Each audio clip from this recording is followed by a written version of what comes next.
जय मसीह की। हम एक ऐसे वीडियो के श्रृंखला को कर रहे हैं जिसमें हम सताव के बारे में चर्चा कर रहे हैं। सबसे पहले वीडियो में हमने यीशु मसीह ने सताव के बारे में जो सिखाया उसके बारे में हमने चर्चा किया। उसके बाद के एक वीडियो में हमने प्रारंभिक कलीसिया ने सताव का जो सामना किया उसका हमने अध्ययन किया।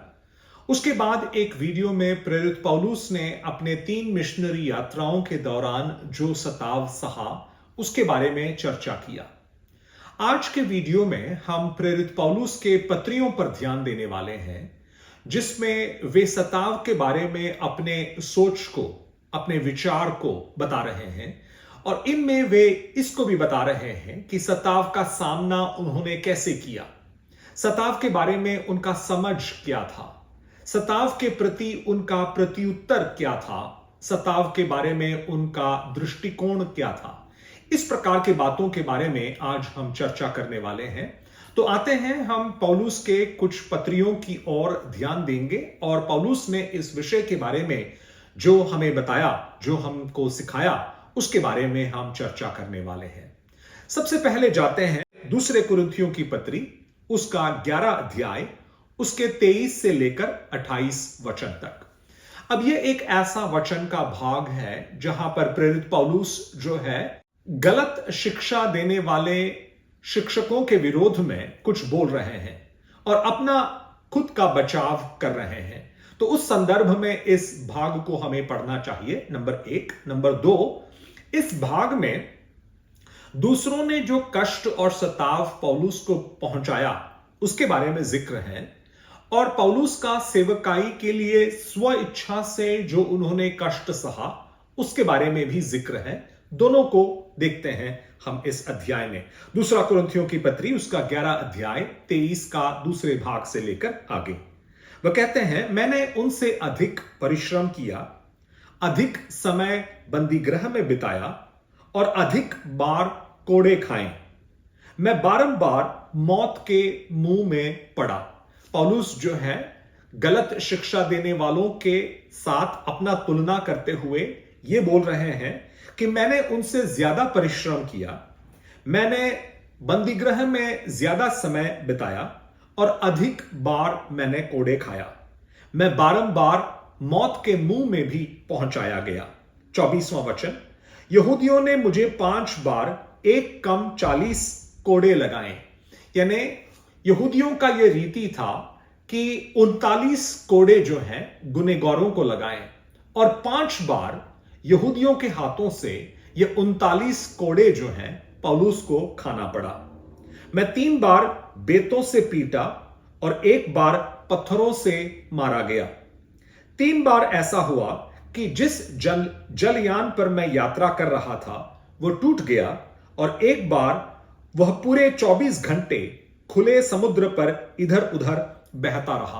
अब ये जो है पौलुस के ऊपर लगाया हुआ सताव नहीं है, मिनिस्ट्री के लिए, सेवकाई के लिए वो निकल पड़े हुए हैं, इसीलिए उनको इन सारे कष्टों का सामना उनको करना पड़ रहा है। जिस प्रकार जिस जहाज में वो थे वो टूट गया, 24 घंटे वो पानी पर रहे और इस प्रकार की बातें जो है दूसरों का सौंपा हुआ कष्ट नहीं है, लेकिन स्व इच्छा से सेवकाई करने के दौरान जो कष्ट उनको अनुभव करना पड़ रहा है उसके बारे में है।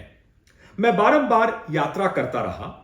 मुझे नदियों के खतरे, यहूदियों के खतरे, गैर यहूदियों के खतरे, नगरों के खतरे, निर्जन स्थानों के खतरे, समुद्र के खतरे और कपटी भाइयों के खतरे को भी सहना पड़ा। मैंने कठोर परिश्रम किया और बहुत सी रातें जागते हुए बिताई। मुझे अक्सर भोजन नहीं मिला। भूख प्यास, ठंड और कपड़ों का अभाव, यह सब मैं सहता रहा। और इन बातों के अतिरिक्त सब कलीसियाओं के विषय में मेरी चिंता जो हर समय मुझे व्याकुल किए रहती है। इस अध्याय में पौलुस क्या कर रहे हैं? सेवकाई के दौरान दूसरों के द्वारा सौंपा गया जो कष्ट है उसके बारे में एक विवरण यहां पर हम पढ़ते हैं और सेवकाई के लिए निकलने के कारण जो अपने आप से कष्ट आता है, जैसे भूख और प्यास, कपड़ों की कमी, उनके पास पैसों की कमी, जहाज में दुर्घटनाओं का होना, इस प्रकार की बातों के बारे में भी चर्चा वे इस भाग में करते हैं। हम इस वचन का चर्चा क्यों कर रहे हैं? जब हम वर्तमान की दुनिया में सेवकाई को करते हैं और जो स्वाभाविक जो कष्ट हमें उठाना पड़ रहा है और दूसरों के द्वारा सौंपा गया सताव को भी जब हमें सहना पड़ रहा है, इस बात को हम जान ले कि प्रेरित पौलुस जिन्होंने बाइबल के अनेक पत्रियों को लिखा है, उनको भी इस प्रकार के कई कष्टों के बीच में से होकर जाना पड़ा। अब हम आते हैं पहले कुरिन्थियों की पत्री की तरफ, उसका 4 अध्याय, उसका 9 से लेकर 13 वचन तक। पहला कुरिन्थियों 4:9 से 13। पौलुस कहते हैं, मुझे तो ऐसा प्रतीत होता है कि परमेश्वर ने हम प्रेरितों को मृत्युदंड पाए व्यक्तियों की तरह जुलूस के अंत में प्रदर्शित किया है, क्योंकि हम विश्व के लिए, स्वर्गदूतों और मनुष्यों के लिए, दोनों के लिए तमाशा बन गए हैं। प्रेरित पौलुस यहां पर एक जुलूस की बात कर रहे हैं। वे क्या बोल रहे हैं? देखो, पौलुस के दिनों में एक रोमी सम्राट या रोमी सेनापति एक युद्ध में विजयी होकर जब अपने शहर में लौट आता था, तब एक बड़ा जुलूस निकलता था।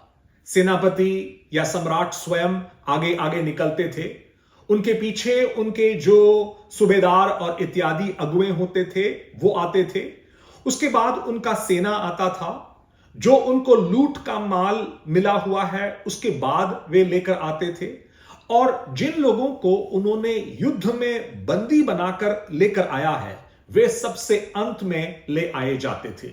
लोग उनको ठट्टे में उड़ाते थे, उनका मजाक करते थे और अंत में इन लोगों को वे मार भी डालते थे। अब पौलुस देखो अपनी तुलना किसके साथ कर रहे हैं। वे यहां पर इस प्रकार कहते हैं, 9वां वचन फिर से मैं पढ़ रहा हूं, मुझे तो ऐसा प्रतीत होता है कि परमेश्वर ने हम प्रेरितों को मृत्युदंड पाए व्यक्तियों की तरह जुलूस के अंत में प्रदर्शित किया है।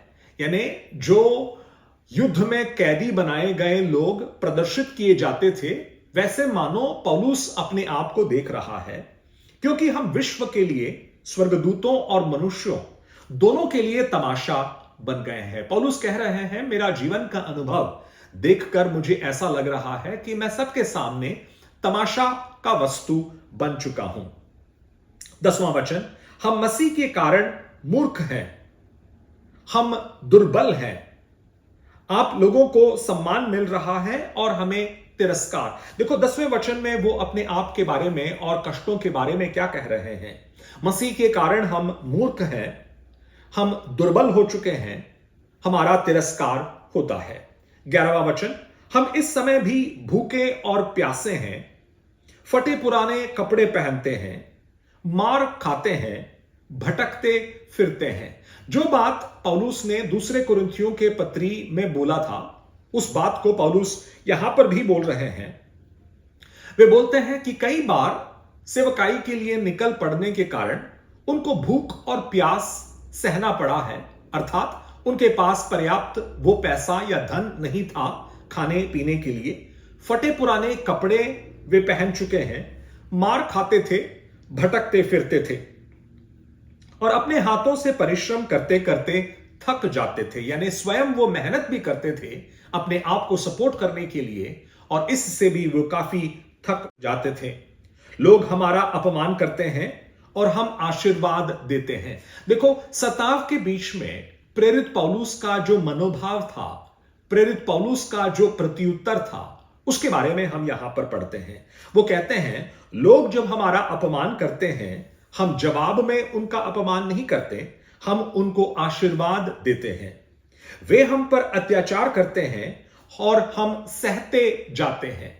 जिस यीशु ने कहा कि तुम्हें अगर कोई एक गाल पर मारता हो तो दूसरा गाल भी फेर कर दो, वही यीशु का चेला जो है यहां पर इस प्रकार बोलता है कि वे हम पर अत्याचार करते हैं और हम सहते जाते हैं। वे हमारी निंदा करते हैं और हम नम्रतापूर्वक अनुनय विनय करते हैं। लोग अब भी हमारे साथ ऐसा व्यवहार करते हैं मानो हम पृथ्वी के कचरे और समाज के कूड़ा करकट हो।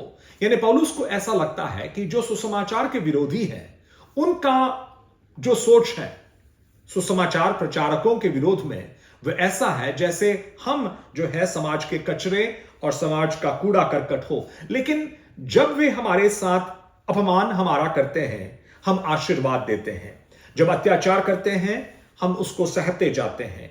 जब वो हमारी निंदा करते हैं, हम नम्रतापूर्वक अनुनय विनय करते हैं, यानी विनय के साथ हम उनका प्रत्युत्तर देते हैं। यानी सताव के बीच में पौलुस ने सताव के बारे में जो समझा और उसके बीच में जो वो प्रत्युत्तर दे रहे हैं, इसके बारे में इन वचनों से हम देख सकते हैं।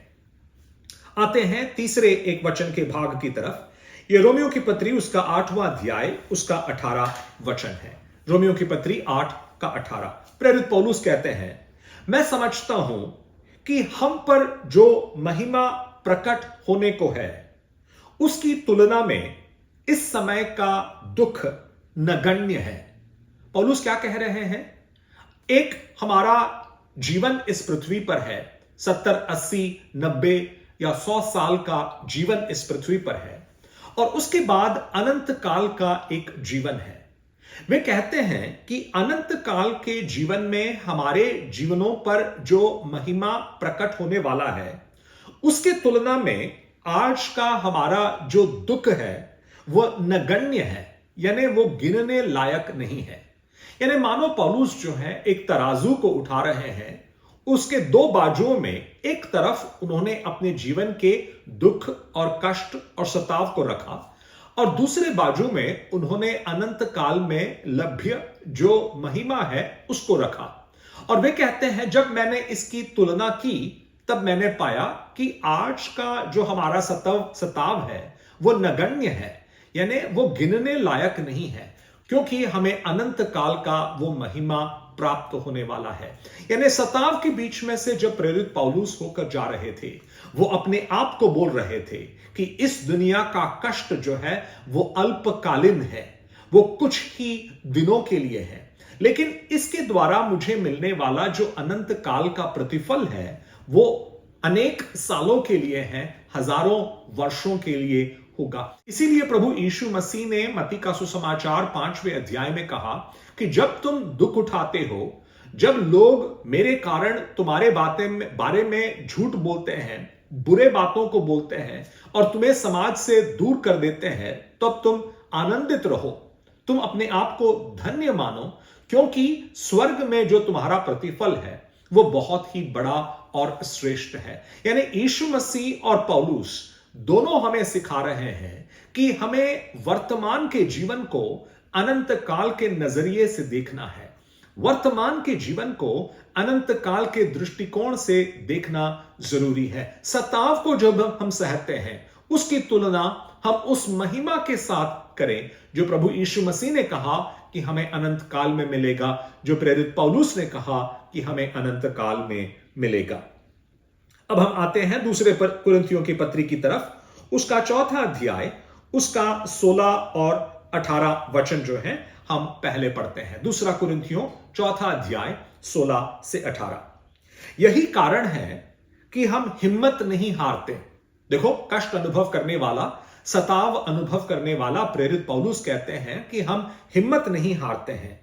हमारे शरीर की शक्ति भले ही क्षीण होती जाती रहे, किंतु हमारे अभ्यंतर में दिन प्रतिदिन नए जीवन का संचार होता रहता है। वो बोलता है कि सताव के कारण, कष्ट के कारण, मेहनत के कारण हमारा बाहरी शरीर जो है वो बलहीन होता जा रहा है, लेकिन हमारा जो अंदरी मनुष्य है वो दिन प्रतिदिन बल प्राप्त करता जाता है।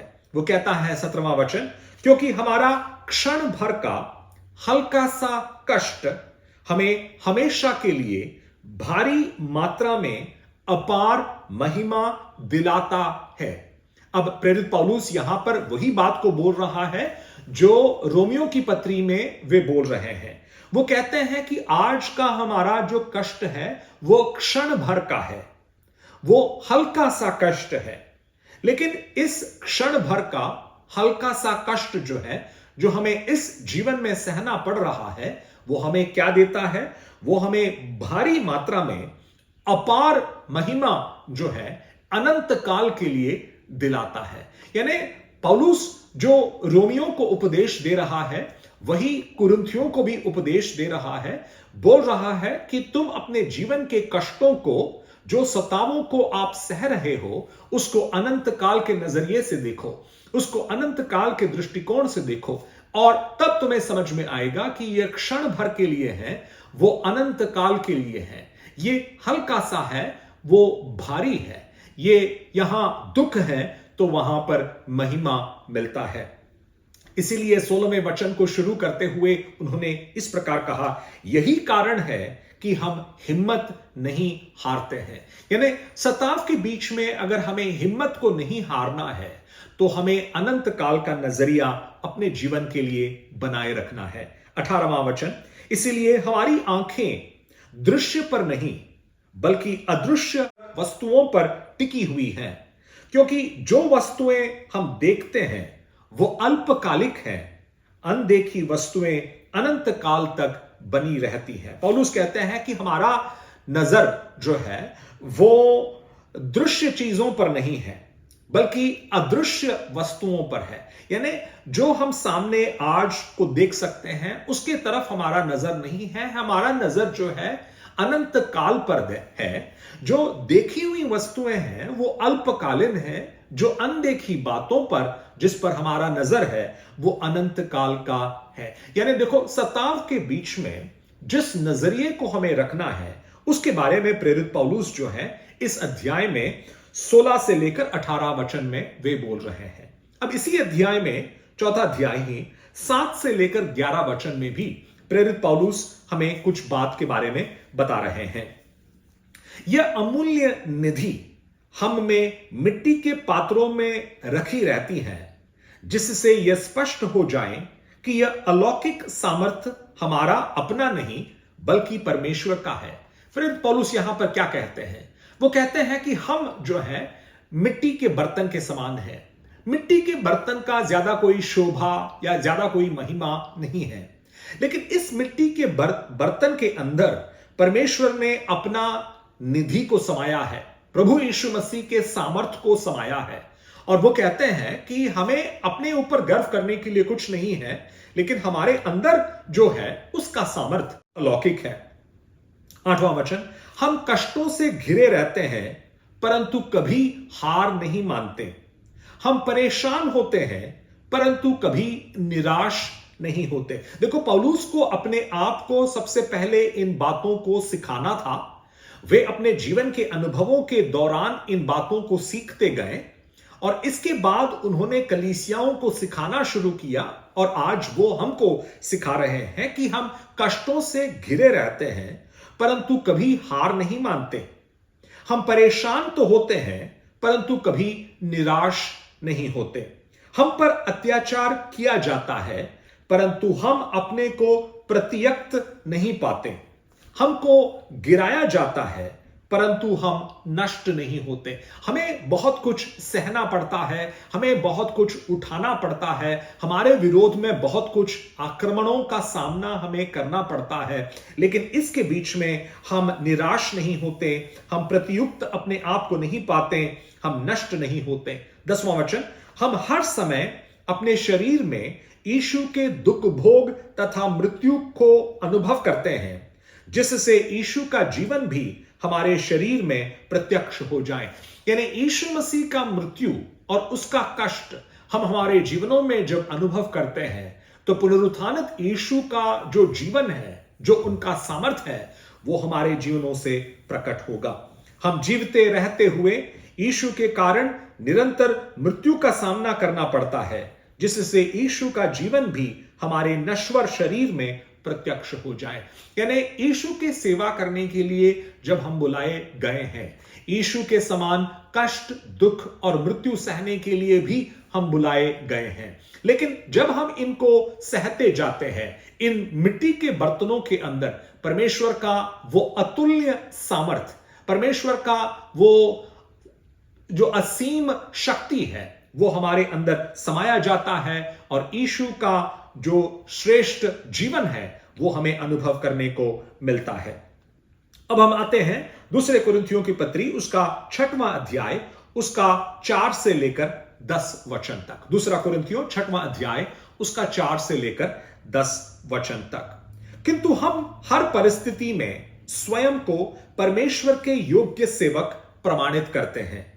हम कष्ट, अभाव और संकट को बड़े धीरज से सहन करते हैं। पौलुस क्या कह रहे हैं कि हम चाहे कष्ट अनुभव करें, कमी अनुभव करें, संकट अनुभव करें, हम धीरज के साथ इनको सहते रहते हैं और इस प्रकार हम परमेश्वर के योग्य सेवक प्रमाणित होते हैं। 5वां वचन, हमें कोड़ों से मारा गया, कारागृह में डाला गया, हम पर भीड़ ने उत्पात किया, हमने अत्यधिक परिश्रम किया, हम रात रात भर जागे और भूखे रहे। देखो 5वें वचन में पौलुस 2 तरह के कष्टों के बारे में बोल रहा है, जैसे वो आज के कई वचनों में हमने पढ़कर सुना। एक, जो बाहर से कष्ट आया है पौलुस के ऊपर क्योंकि वह सुसमाचार के प्रचारक है। दूसरा, सुसमाचार के वह प्रचारक होने के कारण जो स्वाभाविक कष्ट उन पर आने हैं उसके बारे में भी चर्चा वे कर रहे हैं। बाहर से आने वाले कष्टों के बारे में वो क्या बोलते हैं? हम कोड़ों से मारे गए, कारागृह में हम बंद किए गए, हम पर भीड़ ने उत्पात किया, यानी भीड़ जमा हो गया और पौलुस के विरोध में हल्ला मचाना, शोर मचाना, उनको मारना, पीटना इत्यादि शुरू किया। लेकिन देखो दूसरे तरह का कष्ट, हमने अत्यधिक परिश्रम किया, हम रात रात भर जागे और भूखे रहे, यानी शायद सोने का जगह ना हो या उन्हें सोने नहीं दिया गया हो, वे भूखे रहे, शायद भूख के कारण उनको नींद नहीं आया हुआ हो। पौलुस इस प्रकार के अनुभवों का चर्चा कर रहे हैं। 6वां वचन, हमने अपने निर्दोष आचरण, ज्ञान, सहनशीलता, दयालुता, पवित्र आत्मा के कार्यों, निष्कपट प्रेम, सत्य के प्रचार तथा परमेश्वर के सामर्थ्य से स्वयं को परमेश्वर के योग्य सेवक प्रमाणित किया है। यानी हमने अपने आप को परमेश्वर के योग्य सेवक प्रमाणित कैसे किया? हमने निर्दोष आचरण से, ज्ञान के साथ जीते हुए, सहनशीलता दिखाते हुए, दयालुता दिखाते हुए, पवित्र आत्मा के कार्यों को प्रदर्शित करते हुए, निष्कपट प्रेम के द्वारा, सत्य के प्रचार के द्वारा और परमेश्वर के सामर्थ्य से, यानी सताव के बीच में, कष्ट के बीच में उन्होंने दयालुता दिखाया, सहनशीलता दिखाया, निर्दोष आचरण दिखाया, ज्ञान दिखाया, निष्कपट प्रेम दिखाया। यानी प्रेरित पौलुस हमें सिखा रहे हैं कि सताव के बीच में से, कष्ट के बीच में से जब हम होकर जाते हैं तो परमेश्वर के सेवकों को कैसे जीवन को जीना है। वे बोलते हैं धार्मिकता के शस्त्र से हमने केवल अपना बचाव किया। वे बोलते हैं कि जब हमें सताव सहना पड़ा, जवाब में हमने तलवार उठाकर या लाठी उठाकर या मुट्ठी दिखाकर हमने जवाब नहीं दिया, धार्मिकता के शस्त्र को हमने पहने रखा। 8वां वचन, सम्मान तथा अपमान, प्रशंसा तथा निंदा, यह सब हमें प्राप्त हुआ। तो कभी कभी परमेश्वर के दासों को सम्मान मिलता है, कभी कभी उनको अपमान मिलता है, कभी कभी उनकी प्रशंसा की जाती है तो कभी कभी उनको निंदा सहना पड़ता है। हम कपटी समझे गए किंतु हम सत्य बोलते हैं। लोगों ने पौलुस को, परमेश्वर के दासों को क्या समझा? कपटी समझा, लेकिन वे सत्य बोलते हैं। हम अज्ञात हैं किंतु सब लोग हमें जानते हैं। हम मरने को है किंतु देखिए हम जीवित हैं। यानी मरने के तट पर हम कई बार आ चुके हैं, लेकिन पौलुस कहते हैं हमें देखो हम आज भी जीवित हैं। हम मार खाते हैं किंतु मरते नहीं, हम दुखी हैं फिर भी हम हर समय आनंदित हैं। देखो पौलुस क्या क्या बोलते हैं, हम मार खाते हैं परंतु मरते नहीं, हम दुखी हैं फिर भी हम हर समय आनंदित हैं। यानी जो शरीर को क्लेश पहुंचाते हैं, जो सताव समाज में हमें अनुभव करना पड़ता है, लोग जब हमें अपने समुदाय से अलग करते हैं, हमारे विरोध उंगली उठाते हैं, तरह तरह के झूठ का प्रचार हमारे विरोध में करते हैं। यह सारा दुख देने वाली बातें हैं। लेकिन पौलुस कहते हैं कि इन सारे दुखों के बीच में हमारे अंदर एक आनंद भी है। वे कहते हैं हम दरिद्र हैं, फिर भी हम बहुतों को संपन्न बनाते हैं। कितना मनोहर एक शब्द को प्रेरित पौलुस ने यहां पर बोला है। वो कहते हैं हम दरिद्र हैं, लेकिन हम दूसरों को संपन्न बनाते हैं। आत्मिक बातों में, आत्मिक दृष्टिकोण के द्वारा, यीशु मसीह के सामने लोगों को लाने के द्वारा, यीशु मसीह का परिचय कराने के द्वारा हम लोगों को संपन्न कराते हैं। हम मर रहे हैं लेकिन दूसरों को हम जीवन दे रहे हैं। हम गरीब हैं लेकिन दूसरों को हम संपन्न कराते हैं। हमारे पास कुछ भी नहीं, फिर भी सब कुछ हमारा है। यानी प्रेरित पौलुस कहते हैं कि जीवन के कमी के समय में, जीवन के कष्ट के समय में भी पौलुस के अंदर एक संतुष्टि था, एक संतृप्ति था, जिसके बारे में यहां पर वे चर्चा कर रहे हैं। अब आते हैं फिलिपियों की पत्री, उसका पहला अध्याय, उसका 27 और 28 वचन को हम पढ़ते हैं। फिलिपियों की पत्री पहला अध्याय। आप लोग एक बात का ध्यान रखें, आपका आचरण मसीह के शुभ समाचार के योग्य हो। इस तरह में मैं चाहे आकर आपसे मिलूं, चाहे दूर रहकर आपके विषय में सुनूं, मुझे यही मालूम हो कि आप एक प्राण होकर विश्वास में अटल बने हुए हैं, एक हृदय होकर शुभ समाचार में विश्वास के लिए मेरे साथ प्रयत्नशील हो और विरोधियों से तनिक भी नहीं डरते। आपकी यही दृढ़ता परमेश्वर का वरदान है और यह विरोधियों के लिए विनाश का, किंतु आपके लिए मुक्ति का संदेश है। प्रेरित पौलुस फिलिपियों से क्या बोल रहे हैं?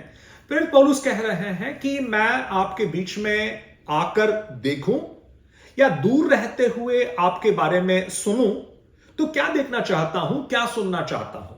मैं यह देखना चाहता हूं, यह सुनना चाहता हूं कि तुम एक प्राण होकर विश्वास में अटल बने रहते हो, तुम डगमगाने वाले ना हो, एक हृदय के होकर सुसमाचार में विश्वास करने वाले और मेरे साथ प्रयत्न करने वाले हो। यह मैं देखना चाहता हूं, यह मैं सुनना चाहता हूं। मैं यह भी देखना चाहता हूं और सुनना चाहता हूं कि विरोधियों से तुम तनिक भी नहीं डरते हो। पौलुस फिलिपियों से कहते हैं कि विरोधी आएंगे, वे तुम्हें डराएंगे, धमकाने की कोशिश जरूर करेंगे, लेकिन विरोधियों से तनिक भी नहीं डरना। यह मैं तुम में देखना चाहता हूं और मैं तुम्हारे बारे में सुनना चाहता हूं। आपकी यह दृढ़ता परमेश्वर का वरदान है। यह निडरता और यह दृढ़ता आप ही अपने आप से निकलता नहीं है। मनुष्य है हम डर जाते हैं, धमकी के सामने हम डगमगा जाते हैं और वही कराने की कोशिश जो है विरोधी कर रहे हैं। हमें डराने, धमकाने, दबाने और चुप कराने की कोशिश करते हैं। लेकिन पौलुस कहते हैं कि यह निडरता और दृढ़ता जो हमारे अंदर होना चाहिए, वो परमेश्वर का वरदान है। यानी परमेश्वर के द्वारा वो वरदान दिए बगैर हम निडर और दृढ़ नहीं हो सकते हैं। और इसीलिए अगर आप डरे हुए हैं, अगर आप दृढ़ नहीं रह पा रहे हैं, तो परमेश्वर से जरूर प्रार्थना करें कि प्रभु, जैसे पौलुस ने फिलिपियों को आह्वान किया कि वे निडरता के साथ और दृढ़ता के साथ बने रहें, वैसे निडरता और दृढ़ता मेरे अंदर दे प्रभु, ये हमारी प्रार्थना हो। अब हम आते हैं दूसरे तिमुथियुस की पत्री की तरफ। पहले उसका 3 अध्याय, फिर उसका 4 अध्याय से कुछ वचनों के भागों को हम पढ़ने वाले हैं। दूसरे तिमुथियुस की पत्री, उसका 3 अध्याय 10 और 11 वचन। पौलुस तिमुथियुस से कहते हैं, तुमने मेरी शिक्षा, मेरे आचरण, मेरे उद्देश्य, मेरे विश्वास, सहनशीलता, प्रेम और धैर्य का अनुकरण किया है। तुम जानते हो कि अंताकिया, इकोनियुम तथा लुस्त्रा जैसे नगरों में मुझ पर क्या क्या अत्याचार हुए और मुझे कितना सताया गया। मैंने कितने अत्याचार सहे, किंतु प्रभु सब में मेरी रक्षा करता रहा। प्रेरित पौलुस तिमुथियुस को बोल रहा है, तिमुथियुस, तुम जानते हो कि अंताकिया में, इकुनियुम में और लुस्त्रा में मेरे साथ क्या हुआ। पौलुस पहले मिशनरी यात्रा के बारे में बोल रहे हैं और तीमुथियुस उस समय एक जवान था लुस्त्रा शहर से। और तीमुथियुस जो है पौलुस के साथ जो कुछ भी हुआ इन आसपास के शहरों में अंताकिया, इकुनियुम और लुस्त्रा, इन शहरों में जो कुछ भी हुआ उसके बारे में तीमुथियुस जानता था। पौलुस उनको स्मरण दिलाते हुए कहता है कि तुम जानते हो कि मैंने बहुत सारे सतावों को और अत्याचारों को सहा। और पौलुस जो है तीमुथियुस को बल देना चाहता है, उसको शक्ति देना चाहता है, यह कहते हुए कि जिस तरह तुम मेरे शिक्षा का, मेरे आचरण का, मेरे उद्देश्य का, मेरे विश्वास का, मेरे सहनशीलता, मेरे प्रेम और धैर्य का अनुकरण करते हो, वैसे कष्टों के बीच में से होकर जाने में हिम्मत जैसे मैंने दिखाया वैसे तुम भी दिखाओ, ऐसे पौलुस तीमुथियुस को बोल रहे हैं। अंत में देखो वो क्या बोलते हैं, किंतु प्रभु सब में मेरी रक्षा करता रहा। यानी सारे कष्टों के बीच में मुझे बनाए रखने वाला, मुझे संभालने वाला यीशु स्वयं था। अंतिम वचन के भाग की तरफ हम आते हैं, दूसरा तीमुथियुस उसका 4वां अध्याय। आप शायद जानते होंगे कि पौलुस का अंतिम पत्री दूसरा तीमुथियुस है। रोम के कारागृह में जब वो बंद थे, उन्होंने इस पत्री को लिखा। वे जानते थे कि जीवन के अंत में वो आ पहुंचे हैं और उनको पता था कि कभी भी जो है वो मार डाले जाने वाले हैं। इसीलिए उन्होंने इस पत्री में कहा कि मैंने अच्छा कुश्ती लड़ लिया है, मैंने अपने दौड़ को पूरा किया है, मैंने अपने विश्वास को संभाला रखा है और मेरी नजर जो है मुझे प्रभु यीशु मसीह की ओर से मिलने वाले उस मुकुट की तरफ है। इस प्रकार सब कहते हुए देखो 4 अध्याय के 16 और आगे वचनों में वो क्या कहते हैं। रोम में जब उनका सुनवाई हुई, जब उनको कोर्ट के सामने लाया गया, पौलुस का अनुभव वे वहां पर बताते हैं। जब मुझे पहली बार न्यायालय में अपनी सफाई देनी पड़ी तो किसी ने मेरा साथ नहीं दिया, सब ने मुझे छोड़ दिया। आशा है इन्हें इसका लेखा देना नहीं पड़ेगा। यानी यीशु को जब अदालत में जाना पड़ा, यीशु नहीं पौलुस को जब अदालत में जाना पड़ा, रोम में जब उनकी सुनवाई हो रही थी, तब उनके साथ खड़े रहने के लिए कोई नहीं था। उनके सारे भाई भी कहीं ना कहीं घूम गए थे। 17वां वचन, परंतु प्रभु ने मेरी सहायता की और मुझे बल प्रदान किया।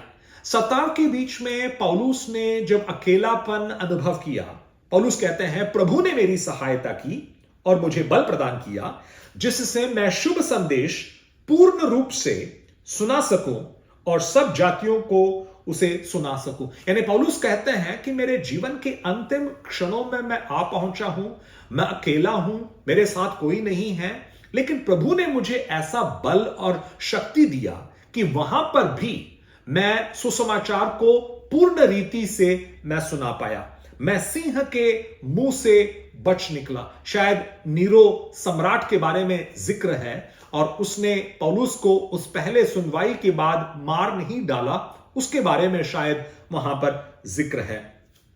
18वां वचन, प्रभु मुझे दुष्टों के हर फंदे से छुड़ाएगा, वो मुझे सुरक्षित रखेगा और अपने स्वर्ग राज्य तक पहुंचा देगा। उसी की महिमा युगानुयुग हो, आमीन। प्रेरित पौलुस कहते हैं कि मुझे दुष्टों के हर फंदे से परमेश्वर मुझे छुड़ाएगा, प्रभु मुझे छुड़ाएगा, वो मुझे सुरक्षित रखेगा और अपने स्वर्ग राज्य तक पहुंचा देगा और इसीलिए उसके नाम को मैं युगानुयुग महिमा देना चाहता हूं, आमीन।